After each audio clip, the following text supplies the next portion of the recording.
On est en mai 2000, vous avez levé 15 millions d'euros. Vous décidez de développer Promo Vacances. On lève de l'argent en 2000 et on part pour de l'hypercroissance, pour garder l'avance qu'on avait sur toutes les startups qui elles aussi étaient très ambitieuses. Et donc on a vécu entre l'année 2000 et l'année 2001 une hypercroissance où mon groupe est passé de 60 personnes à 250 personnes. Donc on embauchait à peu près entre 20 et 30 personnes par mois. Est-ce que c'est vrai que ce logis... Une période de fou. Hein. C'était une période sans limite. Ouais. On misait sur une croissance de plus de 100% par an. Enfin bon, quand on y pense, c'était assez dingue, mais on y arrivait en plus. La croissance était là, quoi. Ce démarrage de l'Internet a été quand même une période assez incroyable. Et donc, promovacances.com devient un truc énorme, près de 200 personnes.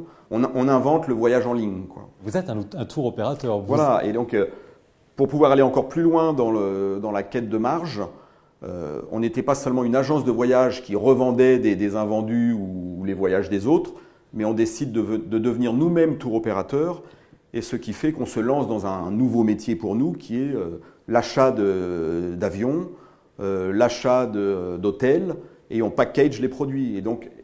Et là, on prend des risques énormes, parce que même en packageant, on se retrouve avec des marges à 30% sur les voyages, mais on s'engage.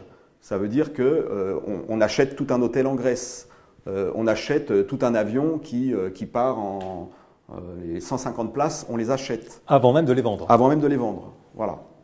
Et le risque, il est là. C'est que si, après, l'avion part vide, ou si l'hôtel reste vide, le tour opérateur doit quand même tout payer.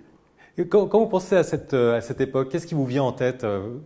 C'était vraiment une époque extraordinaire pour vous, une époque d'insouciance ou de... C'était à la fois une période extraordinaire, peut-être parce qu'insouciante, mais non, pour être très sérieux, on a péché à cette époque justement par quête de vouloir aller chercher trop de rentabilité. On était trop jeune pour se lancer dans le tour operating, qui est vraiment un métier très risqué, donc il faut quand même en comprendre tous les rouages, etc. Il y a quand même une petite alerte, mais qui est très faible, c'est qu'en mai 2000, la bulle Internet implose et vos investisseurs commencent à prendre de la distance vis-à-vis de vous. Mais pour vous, ça ne change rien, vous continuez d'investir. Tout était successful. Et donc, nous, ce dégonflement de la bulle, de façon opérationnelle, on ne l'a pas senti.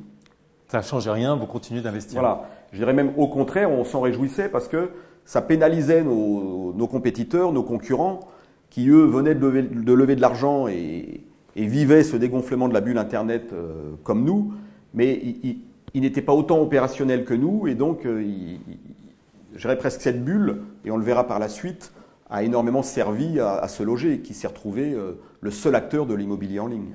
À cette période, Se Loger, c'est une trentaine de personnes au fond en fait de la société. Oui, ils sont un peu cachés en fait. C'est pas les. Oui, c'était un modèle B2B, c'était de l'immobilier, donc voilà, ils faisaient bien leur boulot. Ils étaient à peu près une soixantaine quand même.